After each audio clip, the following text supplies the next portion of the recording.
Welcome to the Joyful Nourishment Podcast, a place for conversations around all things food, eating, body image and nourishment.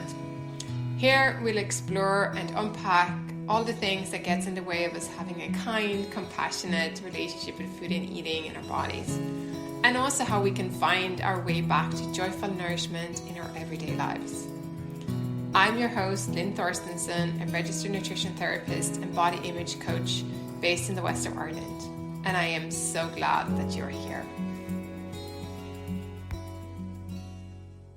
Welcome back to the Joyful Nourishment Podcast, and I'm super excited with my guest today, Sinead Crowe, who is an intuitive eating counsellor, a nutritional therapist, and a perinatal mental health clinical nurse specialist. Jesus, that is a mouthful. And she has a whole other bunch of expertise in dialectical behavioral therapy, strategic intervention, behavioral family therapy, and she is a super busy woman, I know, because she has 4 children, and she's also currently completing a master's in mindfulness-based intervention in UCD. I really don't know how you do it all, Sinead, but we can talk about that too. So Sinead's background, and we'll dive into this a bit more as we start the interview, but she experienced binge eating for over 20 years and enforced rigid food rules for her eldest 2 children. And she has since had 2 more children and has totally changed her approach and raised them as intuitive eaters.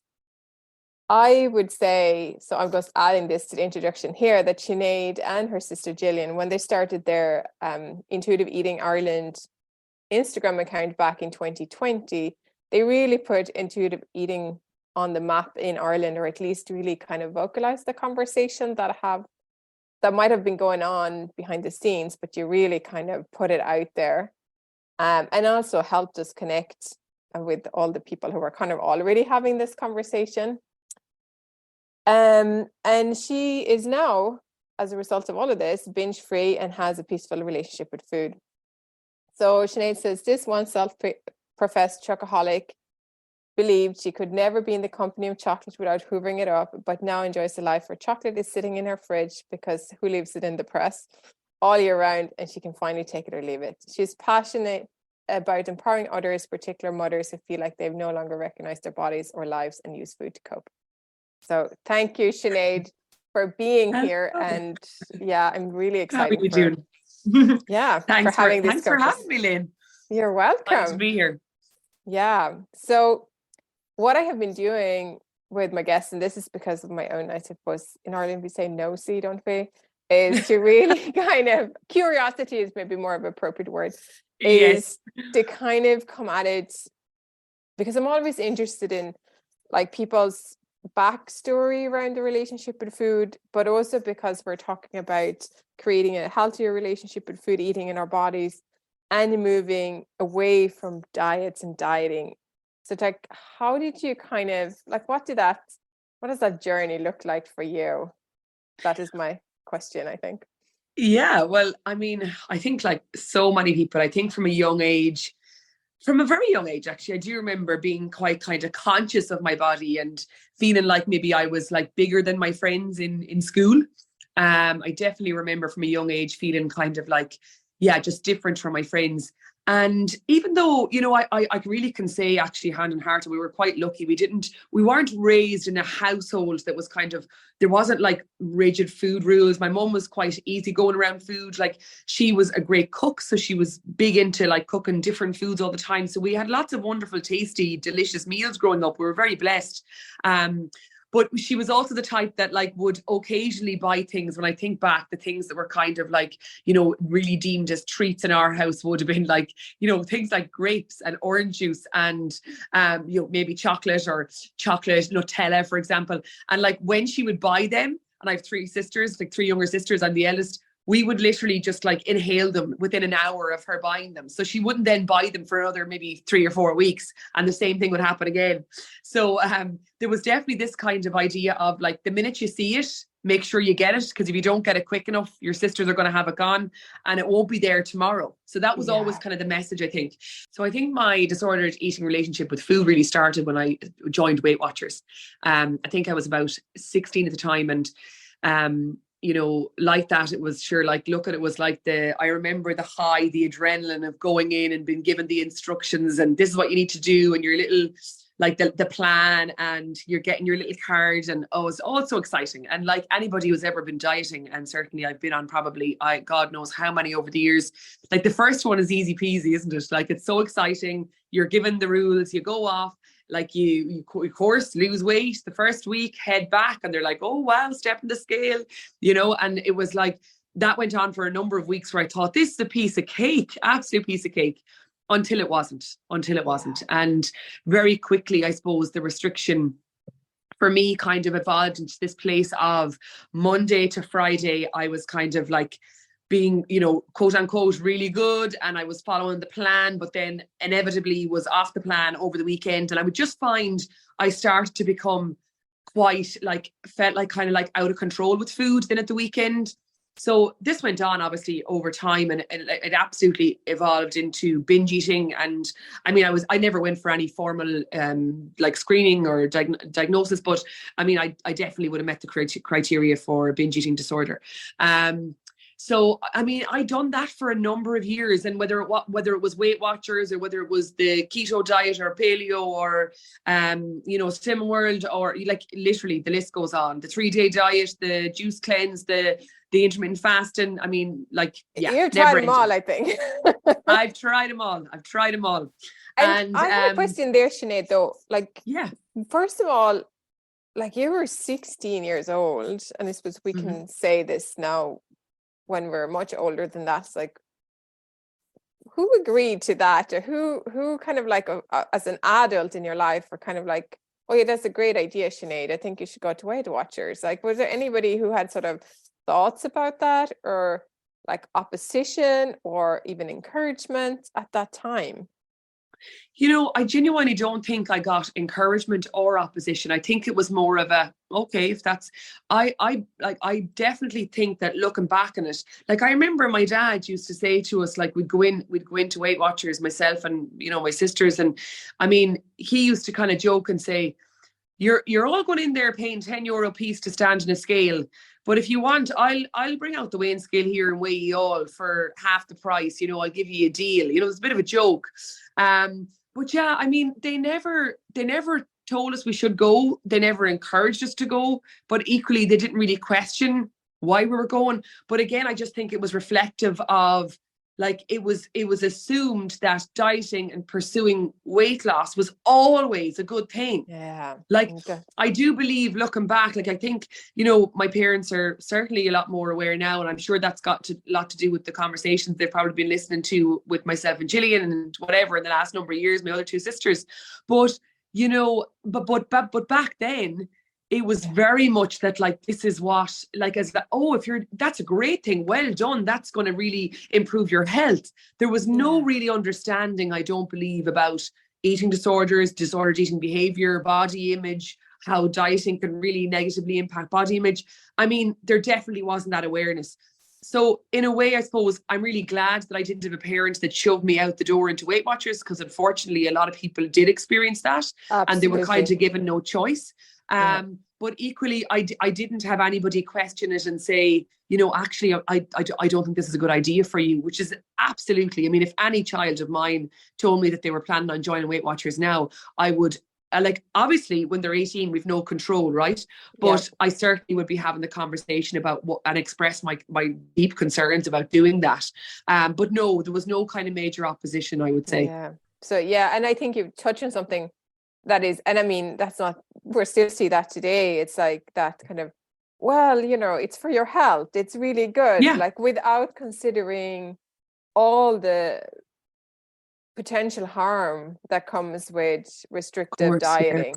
You know, like, it's just, I see that as well when I talk to professionals who are kind of sitting on the fence as well with, like, well, you know, dieting is okay, isn't it okay for some people, and but what about health? And, you know, it's like, but it's a good thing, is it? But is it? Until it's not.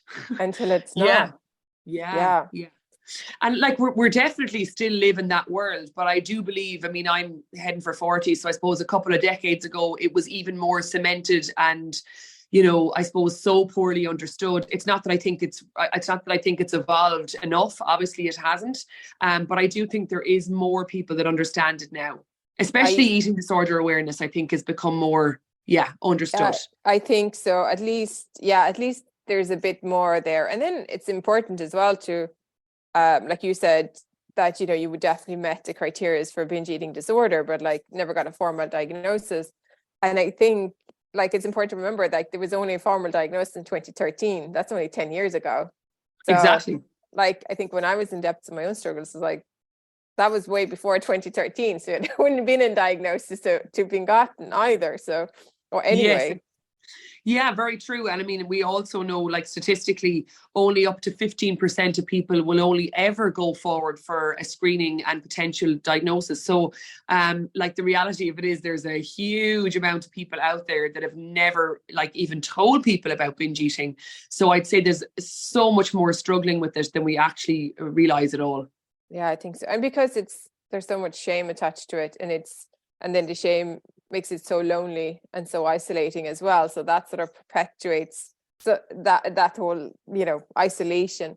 But I think that's why the work that you do on your page, and like there's many voices today, like where Instagram has been kind of like putting some good back into some of the harmful things that's come with that platform as well in the last decade, by raising more awareness of stuff that is either normalized by the culture or that we think is just our own individual moral failings, that is much bigger problems that have way stronger kind of drivers than we think, that is just it's just me, like, right? Yeah, and it's not just us, and we certainly have not failed. And that's what I'm really passionate about, actually, particularly around binge eating, is trying to bust and shed some of that shame so that more people can speak about this and understand it, and find that peace that is I believe is so possible for us all. I really do believe that. But it's virtually impossible if you stay stuck in that shame, because then you're unlikely to experience that recovery. But this, and again, this is why I share my story, particularly around binge eating, because people need to know that the behaviors around binge eating, it's not that they're somehow so flawed and that like they're lacking motivation, discipline, all of these things. It's like a very natural, hardwired response of our body to eat and behave in this way when we've put it through a period of deprivation and restriction, which is makes complete sense. Absolutely. If our bodies didn't respond like this, we would have been extinct. Humans would not have survived, right? No, you and I wouldn't be sitting here having this conversation, that's for sure. Exactly. So I know, I totally agree with you. And I feel sometimes as well, and that's maybe because my background is in nutrition, and you're also trained in nutrition, and it's like that physiological driver from deprivation sometimes doesn't get enough acknowledgement in the sort of mental health psychological field. And it's like, unless the deprivation is also dealt with and supported and healed, you can do all the other psychological work, but you're only going to ever get halfway there because you're still fighting physiology. Yes, absolutely. Because we are one. We are, with our mind and body is not separated. We are one. We are all one, and it's just it's you're spot on. So true. Yeah. The other question that I had there as well, with your kind of very colorful dieting past and then going on to study nutrition therapy, and we can have this, I know if you want to talk about that, like how that part of your professional background met your personal story and your relationship with food, and what was helpful and what was maybe not so helpful, and where you were at in your own kind of journey when you were doing that training, because I think that might speak to people as well. Yeah, so that was like 10 years ago now. And, I suppose in many ways, I kind of for many years believed that I just hadn't found the perfect diet. And if I only understood nutrition that bit better, like that I would, eventually lose weight, and that, so which the irony of it, any of us that have ever actually dieted and been on these different plans, you're like understanding nutrition and knowing what a nutrient dense diet looks like is kind of not really where we're lacking, right? Because like we have so much information, too much information. Yeah. But, so what happened for me actually was it kind of pushed me into more of a place of orthorexia. So I became very just obsessed about having the perfect diet, like the kind of nutritionally perfect diet, and having everything organic and everything. Like honestly, I'd say it was like a field day for the likes of Evergreen or the health stores that I used to go to, because I would go in and spend an absolute fortune on every kind of product that I could think was going to bring me, supreme health and well-being. And actually, it was just quite stressful. Now, look, at like everything, I did take a lot from that training. And, I definitely believe that, I done it for a reason. And it's not that it's a regret at all. But I think in many ways, it kind of moved away from, the kind of binge eating, but then became more of like the obsessive, perfectionistic, really high stress kind of a relationship with food, and that kind of really impacted the kids. So I kind of was like, putting us all on a gluten-free, dairy-free, sugar-free, everything free, fun-free diet. I was so rigid around what I would give the kids. Like I thought, if you eat any sugar, you're going to develop cancer. I bought into all of this madness. The kind of fear mongering, the scaremongering around food. So I really kind of bought into that. And again, I suppose just to, put into context, like for people listening, of course, nutrition matters. Like I think sometimes people think when we're talking about these conversations that we're like, it doesn't matter what you eat, you can just eat whatever you want. That's not what obviously intuitive eating is about. Of course, nutrition matters. And of course, our diet and what we do consume has an impact. Of course, we're striving for that to be, I suppose, as varied and as balanced as possible. But it wasn't what is also what I've learned is more important. And actually, I do believe this to be true. I believe unless we are approaching our food from a place of ease and peace and contentment and stress-free, I think that you could be eating broccoli and fruit and fish and whatever morning, noon and night. But if you're in a stressed state about what you're eating, this is not health and well-being. And I really do believe that. Yeah, I totally agree. And thank you for really naming it as such, because that sort of stress element and the stress around what we're eating or not eating, none of that is helpful or healthy, and does have an impact as well, like physiologically, I think, as well, if we're not really looking at, it's like do this.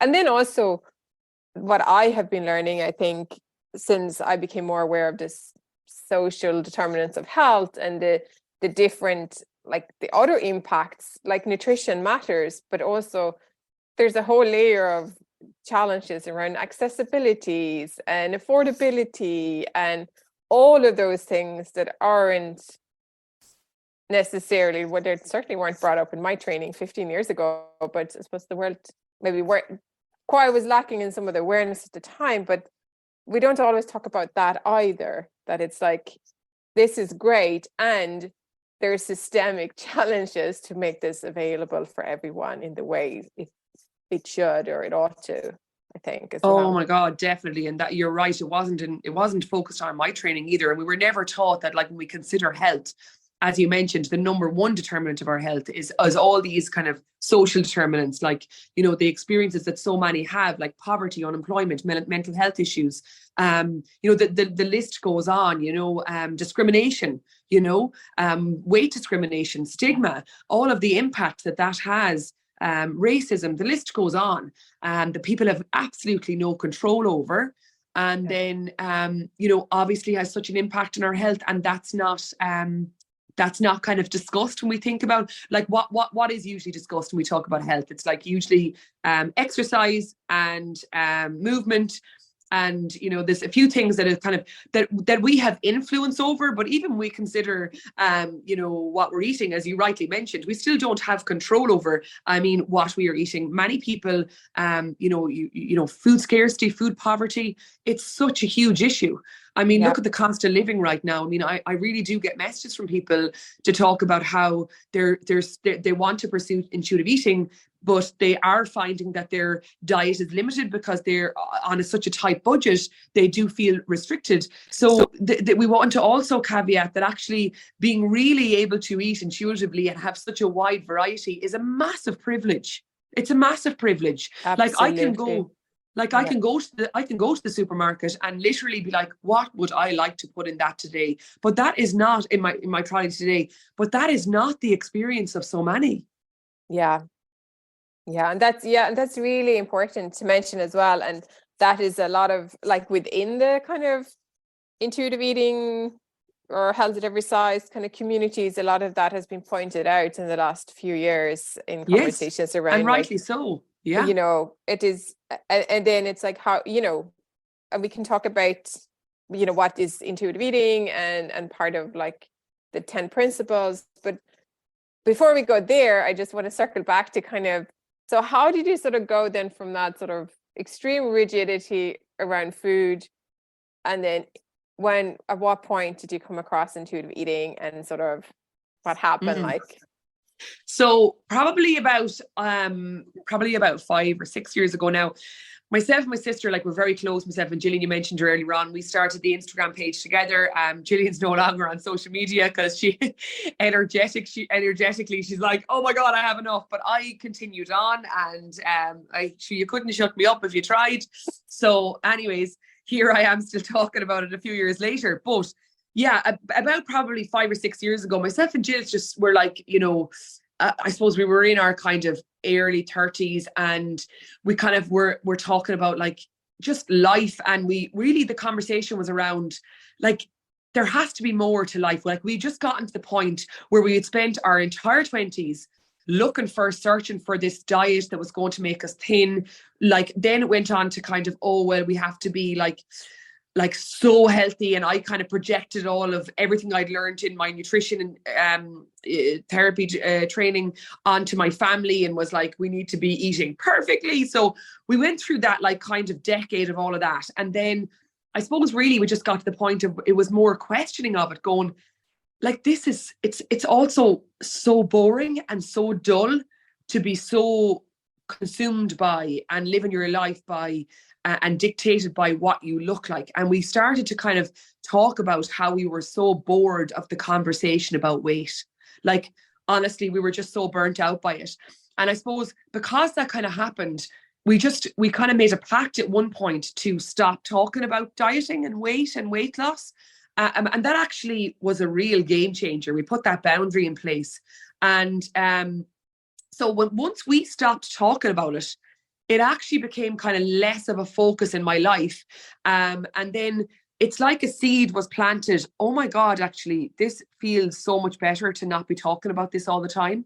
And I guess I kind of also at the same time was also trying to figure out like, well, I'm still not eating in a way that felt great. I mean, I was still kind of not necessarily probably regularly binge eating, but certainly eating in a way that still didn't feel great. So years previous, I had discovered Janine Roth's book. I don't know if you ever read Janine Roth's work. Yeah, I think she was some of the first people also I read in this space around. I think the one I read was the emotional eating one. I think she's written a few. So I read Women, Food and God. And even though it is more like the hunger fullness diet as opposed to intuitive eating, it definitely planted the seed. So I'm not actually recommending that people read that, but yes, that's what planted the seed for me initially. And so I kind of got to thinking about, well, actually, do I eat when I'm hungry? And actually, can I stop when I'm full? And what's going on? So it kind of planted the seed. And then I came across intuitive eating. And really, to be honest, I wasn't ready to let go of the pursuit of being like wanting to be thinner. I still believed somewhere that I just hadn't found it, that was still there lurking around. And that lurked around for a long time, before I actually kind of got to the space where I was like, do you know what? It actually is more painful for me to continue down the path that I'm on than to redirect my focus onto a different path, which, okay, it's unknown. I'm not really sure what it's going to look like. I don't know what's going to happen if I try to this intuitive eating malarkey, but I also know I can't stay on this track because this is awful. And I could see that it was impacting my kids and my relationships. And I was like, oh, I just knew something inside me was like screaming, I you think need to that's get quite off. common. Yeah. Yeah. People can get to like, you talk about sort of like the diet burnout and realizing maybe I don't want to be spending all my time talking about these topics or thinking about this stuff. But then that is that kind of like letting go of that. It's hard, but it Yes. helps, I think, if we've arrived at a place where like, I guess, yeah, maybe I still wanted my body to look different or be different, but I just can't do it anymore. And then Yeah. it's like, okay, but then what? And here's the next step. Here's the next step. Yeah. And I think we do kind of have to find that diet bottom. And I was definitely at diet bottom. I was like, I just, damned if I dieted, damned if I didn't. Even when if I was trying to diet, it's like something in me physiologically, like biologically, psychologically. I was like, I cannot do it anymore. So I was at diet bottom and I went back to intuitive eating. And it was really interesting because like me and Gillian still at this point weren't really talking about what we were doing in terms of food. Like we're still in that space where we're like, we don't talk about this anymore. That's not a conversation for us anymore. So anyways, I was reading the book and one day the book fell out of my bag and she was there, like just so mad really. And she said, what's this? And I was like, oh, well, I'm just learning about intuitive eating and I'm just trying to figure this out. And she was like, oh, well, I want to do that. So, it was funny. So she got the book. And actually, I think she got the workbook. I had the book. She got the workbook. She went through the workbook and was like, oh my God, I actually like, this is really good. I was finding it good. So we started talking about it. And it felt really lovely to have that kind of community. But then it was just me and her. Like none of our friends were not like taking a non-diet approach. Nobody else in our lives were. So it was like, right, well, why don't we just talk about this and kind of learn more about this? And we kind of done that ourselves we were on the path ourselves for quite some time. But then we decided, why not just document this and talk about it? So we set up the Instagram page and that was, like 3.5 years ago now. And here we are. Here we are. And you have like over 30,000 followers at this point, don't you? It's around that.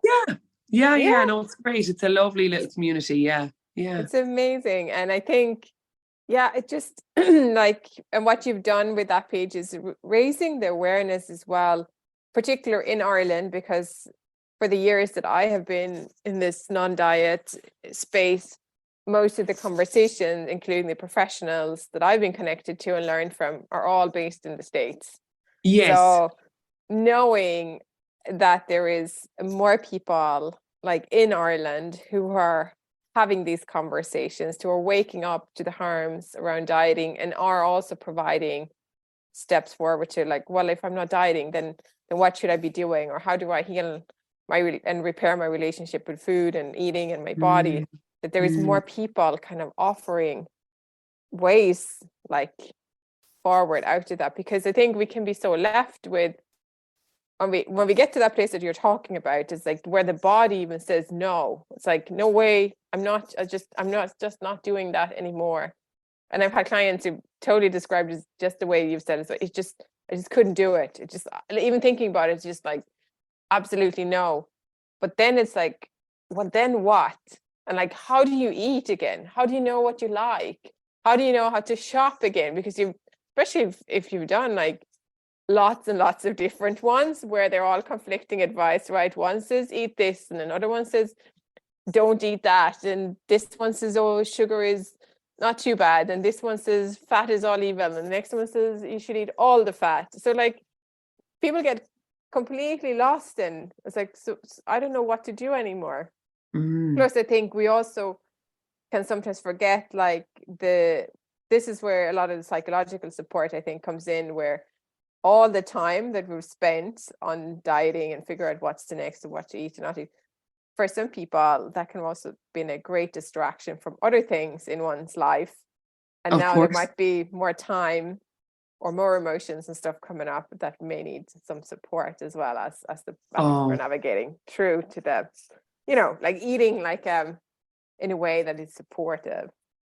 absolutely. Well, I mean, look at dieting and pursuing weight loss and being constantly on that kind of bandwagon. Of course, it can very often be a distraction from something else, or a running from something else, or in your life that maybe is not maybe working so well. Or even like think about how, you know, I even find now sometimes if I ever have like difficult body image moments where I might catch a judgmental thought about my body, it actually causes me to stop and pause and go, what else is actually bothering me at the moment? Because I blamed my body for so many years.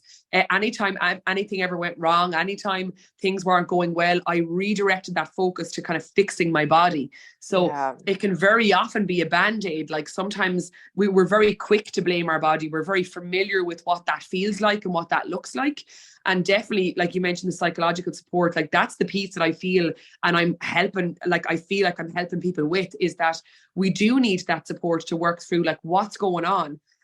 Because ultimately, like our relationship to food, how we relate to food, how we relate to our own body, it's not like it impacts so many other areas in our lives. Like what I have found with the women that I'm working with is that they'll often come back and go, oh my God, it was never really about the food, was it? And I was Yeah. like, there we go. There we Yeah. go. Like it's how, you know, it's that mindset, it's that inner voice, it's how we treat ourselves, it's how we put up boundaries, it's how we, all of these things are like how we self-care. Oh my God, the list is endless. Absolutely. Yeah. Yeah. And then there's the other piece as well, what you said. I think when we let go of dieting, particularly if our body doesn't conform to the cultural norms, or even if it doesn't look the way it did 20 years ago, or the way we still would like it to be, there's all that grief and sadness and maybe anger. And sometimes I think there's a bargaining as well when people are kind of sitting on the fence. Well, maybe I'll just do one last one to see space. That there needs to sometimes be space for all of that. Oh, actually, do you know what? I'm done now, and I want to use my time and energy and money on things that is more aligned. Yes, oh, absolutely. Grief is a huge one that comes up, and loads of emotions can surface for people. And, you know, so many do need support to navigate that, because as you mentioned, the bargaining is one that without that support, people do often find themselves going back to that diet and saying, I'll just give it one more shot. You know, assuming that maybe and hoping that if this one works, if I change my body, I will feel better. And you know, the irony for so many is if we look back actually over our dieting history and the, you know, the impact that might have had on our weight, like even when I was in a much smaller body, I still didn't like what I saw in the mirror. I still wasn't happy. I still didn't think I looked good enough. I didn't feel good enough. Yeah. So, you know, it's working through all of that. Absolutely. And that I think that is so interesting as well. It's like it wasn't really about what it looked like. It was more like how we thought about it. Right. Yeah. And I suppose just another important caveat, I think, Lynn, is that like, I wish there was more people in this space that were they themselves, or if they're like living in bigger bodies, were able to support others living in bigger bodies, because I do feel like there is, you know, we obviously live in a world that idealizes thinness, that judges people in bigger bodies. That is not something that I've had lived experience of. So even though we do obviously do body image work and relationship around food, etc., you know, it is really important that we would have and be able to direct to other people that are in this space that can support like it. And the sad reality is when we look at people that are in the nutrition and dietetic space, or even from a psychological perspective, therapeutic space, like it is mostly thin white people. That's the reality. Yeah. And you know, so because people maybe live in bigger bodies don't tend to maybe go in and study in this area, then there's less people to support people that actually need this support. They need to be able to see other people in bigger bodies that are now living a peaceful, content life and have a good relationship with food and their body and with movement and et cetera, et cetera, et cetera. And there are people that are obviously doing it, but we just do need a lot more. We do need a lot more. Thank you for bringing that up. And actually, as you're speaking there, I'm thinking the people that I am aware of who have lived experience, who live in bigger bodies, who are in the nutrition or movement space. I'm going to put some links to those in the show notes as well for people who are listening to go and look out at, because I think I also don't have lived experience of being in a very big body or being discriminated against, experience of weight stigma or discrimination towards my body size. So yeah, there's only so far then that your empathy can stretch to that, because if you don't have the lived experience, you just don't have the lived experience, and you don't know what that's like. Yeah. And it's really important, I think, for people who really value that and want that as part of their own journey, to work with people who have lived experience, to know that there are a few, and the ones that I'm aware of, I'm not sure if I know anybody in Ireland who work. I know there's a few people on Instagram that I can link to, but not who works necessarily in this space. Yeah. But if you know anybody, Sinead, you can send it on to me, and I'll put it in there as well. But we'll have to put our heads together. We will. There's a few I think I know in the States at least, but it is an area, and I think it's really important to think about that too. So thank you for that. Now, I suppose, is there, like, if people are new to intuitive eating, Sinead, like, how would you explain it to people? Like, how would you describe it? So I would describe it, well, it's basically a 10 principle framework that was put together by two dietitians who that's back in the 90s, a long time ago now, Evelyn Fribble and Elise Resch. And they put this framework together because basically they were working with people for weight loss. And what they saw was this continuous pattern of, you would send people on their merry way, they would lose weight, they would come back, they would have weight gain, they would have gained weight back, and then often more. And this cycle went on and on until they decided, what's going on here? This doesn't make sense. It's not effective. It's actually causing harm. So they put together this framework, and really it's a self-care framework that allows you to unplug from all of the external noise, all of the diet culture rules and restrictions and the diet mentality, the good, the bad, the shoulds, the shouldn'ts. And it allows you to reconnect to your own body cues, your own body's wisdom, like that we all have this innate wisdom from the minute we're born.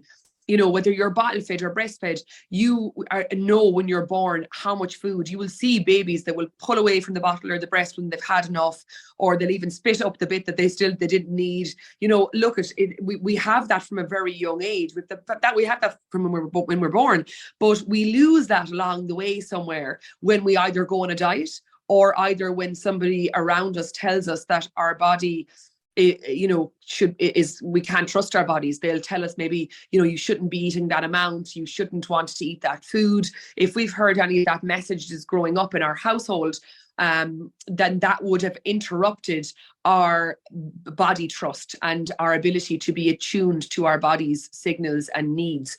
So this framework is really allowing us to do the work of disconnecting to the external stuff and learning and teaching us how to reconnect with understanding our hunger, our fullness, our satisfaction, finding ways to move in a way that feels good, finding ways to respect our body, finding ways to challenge a lot of the thinking, the unhelpful thinking that a lot of us have around food and our body. How to find that self-compassion, to find a way to speak to ourselves in a way that actually allows us to meet our needs. Because if you ask yourself, how has it worked out for you thus far to have shamed your body and have put yourself through the misery of dieting time and time again? How has it worked?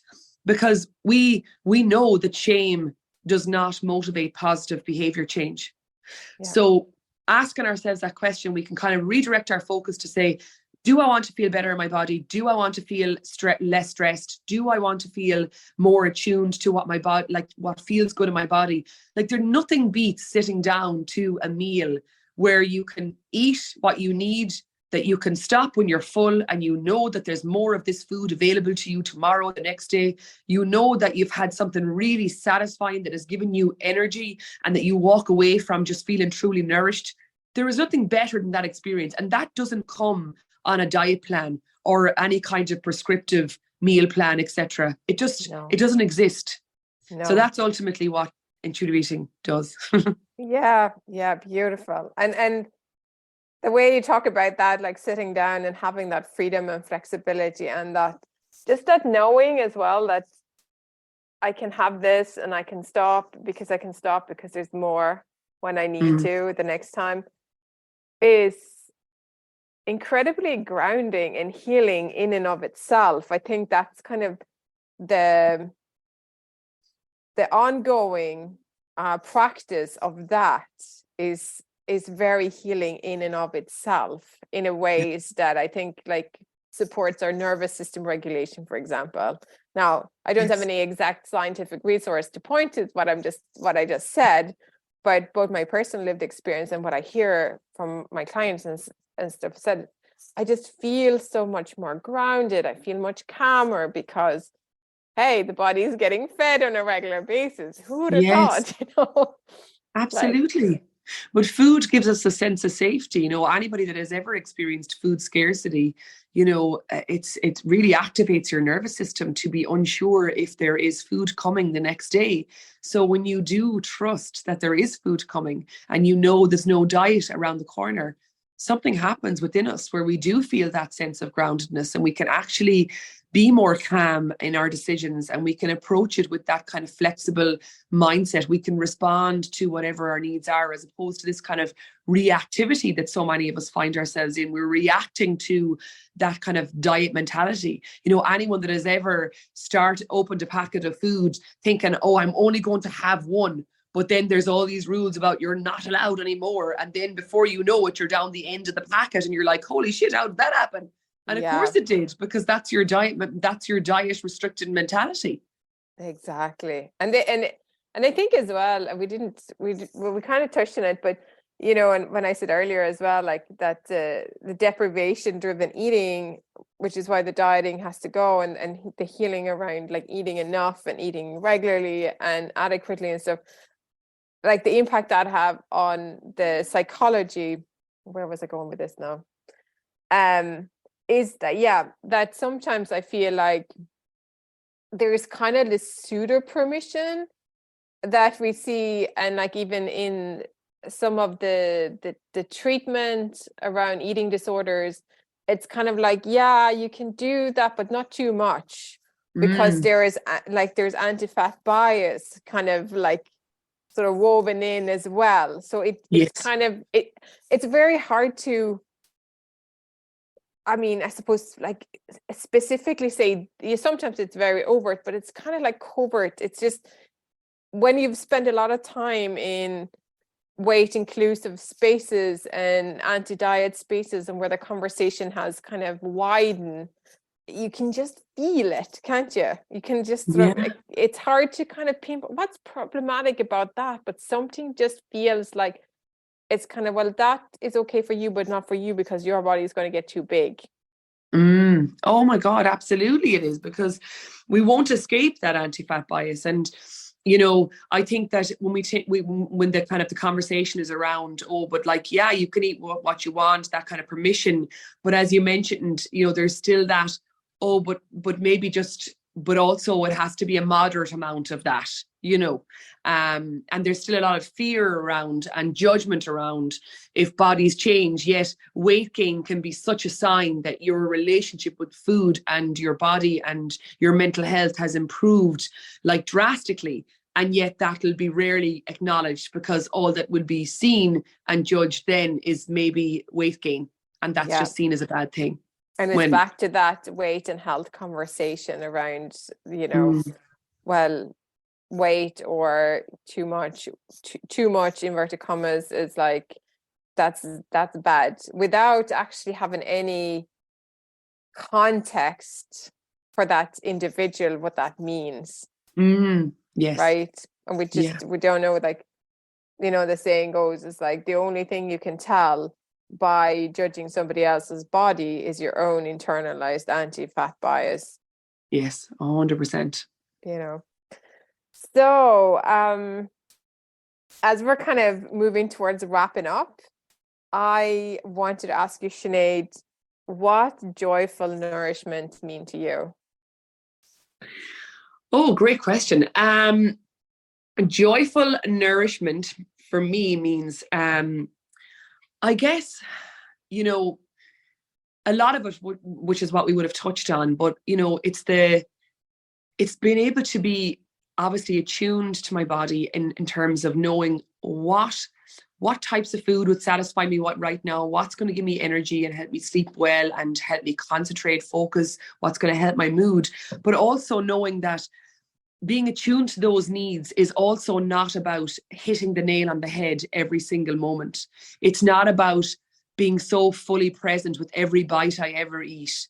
It's not about being perfectionistic. It's knowing that some days I will mindlessly eat, some days I emotionally eat, some days and that's still okay because it's still nourishment. And it's knowing that being an intuitive eater, being a normal eater is just having completely the peace with whatever it might look like that day.